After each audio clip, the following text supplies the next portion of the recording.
Vanoggend is ons hier saam as gelowiges, ons sit in 'n uitbeelding wat die afgelope week plaasgevind het om te probeer oorbring wat op die laaste oomblikke van Jesus gebeur het voordat hy gaan sterf het daardie Vrydag.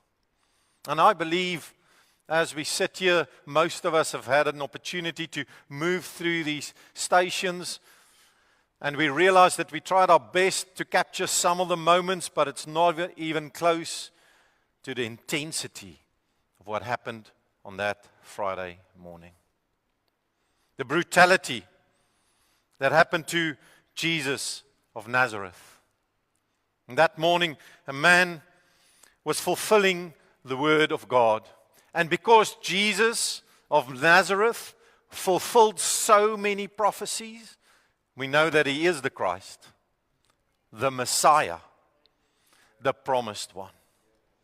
Daarom kon hy doen wat hy gedoen het.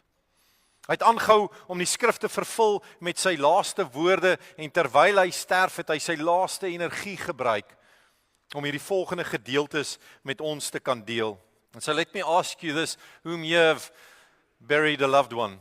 And I'm sure you'll agree with me that the last conversation that you had, the last words that you spoke, still goes through your mind.